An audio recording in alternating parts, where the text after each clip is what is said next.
नमस्कार साथियों, DNA nursing coaching Jaipur में आपका हार्दिक स्वागत और अभिनंदन करता हूं। आज हम बात करेंगे कार्डियोवास्कुलर सिस्टम और कार्डियोवास्कुलर सिस्टम के अंदर हार्ट के बारे में, किस तरीके से बॉडी के अंदर ब्लड का सर्कुलेशन होता है। तो सर्कुलेशन ऑफ ब्लड के बारे में बात कर रहे हैं। Circulation of blood in body, circulation of blood in body. Body के अंदर ब्लड का सर्कुलेशन किस तरीके का होगा। हार्ट एक्चुअली क्या करता है कि हार्ट जो बॉडी का सेंटर पार्ट होता है और इसका जो मेन फंक्शन होता है वो बीटिंग करना। बीटिंग का मीन्स होगा ब्लड को पंप करना। ब्लड पंप होने के बाद डिफरेंट ऑर्गन के लिए क्या होता है, सप्लाई करता है।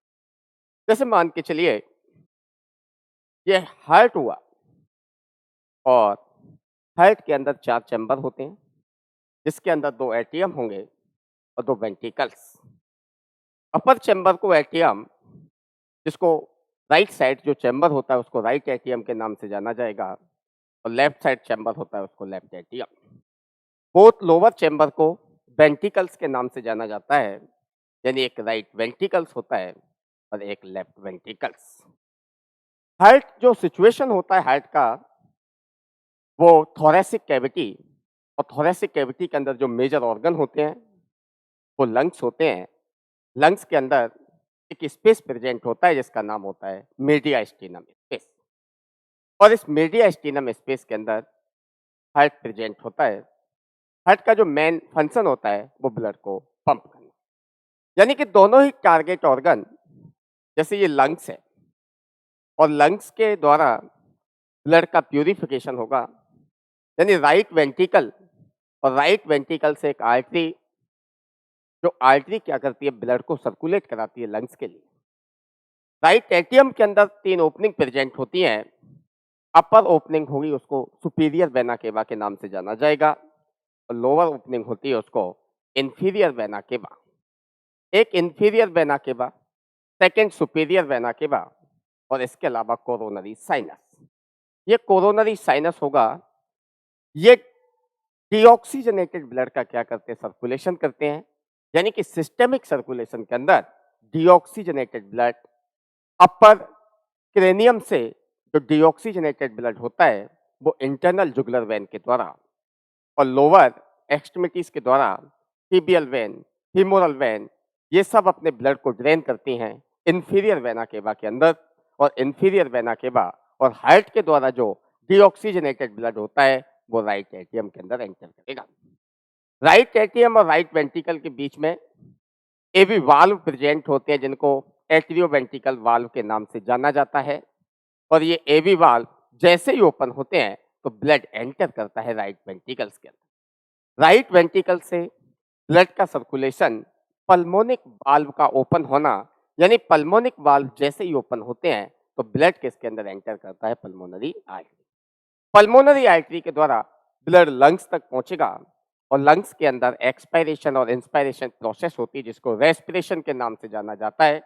जिस तरीके से लंग्स के अंदर गैसियस का क्या होता है, एक्सचेंज, तो डीऑक्सीजनेटेड जो गैस है यानी CO2 गैस है वो बॉडी से एक्सपायर्ड हो जाएगी और उसके बाद में इनहेलेशन के द्वारा ऑक्सीजन गैस आती है। जो ऑक्सीजन गैस आया यानी ऑक्सीजन मिक्स होता है ब्लड के साथ में, इस ब्लड को बोला जाता है ऑक्सीजनेटेड ब्लड। यानी अब लंग्स के द्वारा ऑक्सीजनेटेड ब्लड का जो कैरी आउट होता है वो किसके लिए होगा, क्योंकि यहाँ पर हम बात करें कि जो लंग्स है, लंग्स से ब्लड कैरी होने के लिए लेफ्ट एट्रियम के अंदर सर्कुलेट होता है और उस वेन को बोला जाता है पल्मोनरी वेन।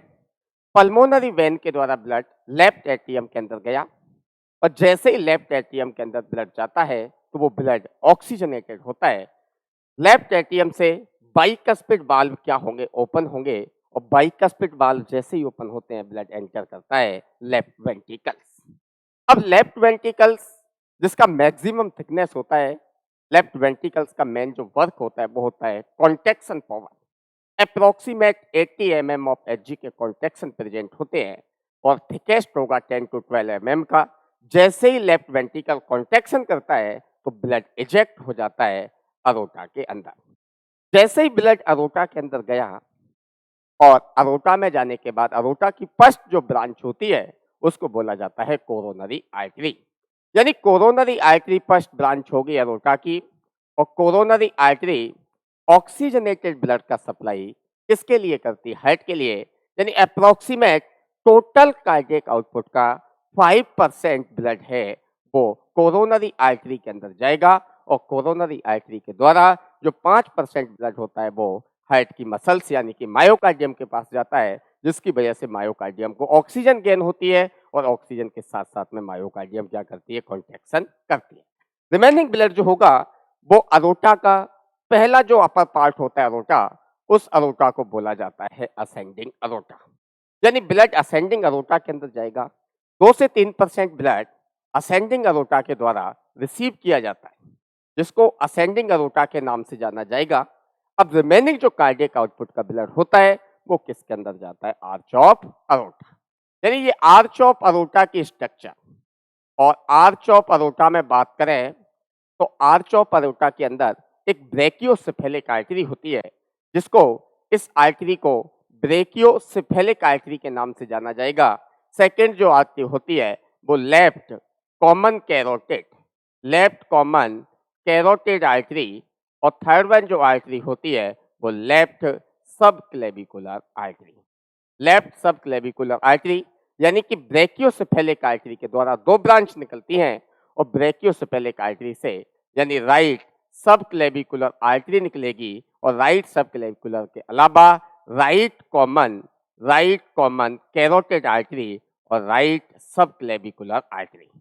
जो राइट और लेफ्ट सब क्लेविकुलर आर्टरी होती हैं, ये अपर पोर्शन ऑफ बॉडी यानी शोल्डर को या अपर एक्सट्रीमिटीज को क्या करती है? ब्लड सप्लाई करती है। इसके अलावा राइट और लेफ्ट कॉमन कैरोटेड आर्टरी ये डायरेक्टली ब्लड सप्लाई करती है किसके लिए? ब्रेन के लिए। नेक्स्ट हम बात करें कि जैसे ही आर्च ऑफ अरोटा जो होगा approximate 15% blood 15% blood supply brain के लिए करेगा। रिमेनिंग जो 2 से 3% ब्लड होता है वो अपर एक्सट्रीमिटी के अंदर यानी एक्सिलरी आर्टरी सब क्लेविकुलर आर्टरी की जो ब्रांच होती है वो किसके अंदर जाती हैं? एक्सिलरी आर्टरी के अंदर, और एक्सिलरी आर्टरी से रेडियल आर्टरी अल्नर आर्टरी से होते हुए कंप्लीटली हैंड के लिए क्या होता है? ब्लड सप्लाई होता है। इसके अलावा हम बात करें कि जैसे ही आर्च ऑफ अरोटा एंड होता है तो आर्च ऑफ अरोटा के बाद में नेक्स्ट वन जो अरोटा आता है उसको बोला जाता है descending aorta. Descending aorta approximate 3 to 4% blood receive करेगा टोटल कार्डियक आउटपुट का, और जो सप्लाई करता है इंटरकोस्टल मसल्स के लिए और चेस्ट मसल्स के लिए ब्लड सप्लाई करेगा। उसके अलावा जो अरोटा आएगा नेक्स्ट वन उसको बोला जाता है थोरेसिक अरोटा। यानी नेक्स्ट जो ब्लड होगा बच्चों वो थोरेसिक अरोटा के अंदर जाएगा। और जैसे ये ऑक्सीजनेटेड ब्लड का सर्कुलेशन यानी कि हमने कहा था कि पल्मोनरी वेन से ये पल्मोनरी वेन के द्वारा oxygenated blood left side of heart के अंदर जाता है, और वहां से blood ascending aorta, arch of aorta, और आर्च ऑफ अरोटा के बाद में डिसेंडिंग अरोटा, थोरेसिक अरोटा के अंदर ब्लड की क्या होती है? सप्लाई होती है। अब जैसे ही ब्लड थोरेसिक अरोटा के अंदर गया तो यहाँ पर अप्रोक्सीमेट 5% ब्लड सप्लाई होगी, जो थोरेसिक कैविटी को 5% ब्लड सप्लाई कराता है। जैसे कि हम बात करें थोरेसिक के लिए लंग्स के लिए ब्लड सप्लाई कराना, इसके अलावा ब्रेस्ट के लिए क्या होती है? ब्लड सप्लाई होती है। जैसे ही थोरेसिक अरोटा सब डिवीजन होता है तो थोरेसिक अरोटा का सब डिवीजन जो होगा वो किसके अंदर होता है? ये एब्डोमिनल अरोटा के अंदर क्या होता है? चेंज होता है।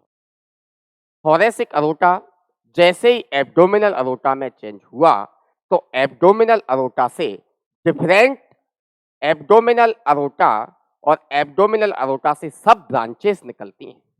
यानी हम बात करें कि सब ब्रांचेज वो कौन कौन सी ब्रांचेज होंगी, जिसके अंदर जैसे कि गैस्ट्रिक आर्टरी हुई, इसके अलावा hepatic artery, mesenteric artery, cystic artery, splenic artery, pancreas artery या फिर कॉलीसिस्टिक आर्टरी, इन सब के अंदर क्या होता है? Blood circulate.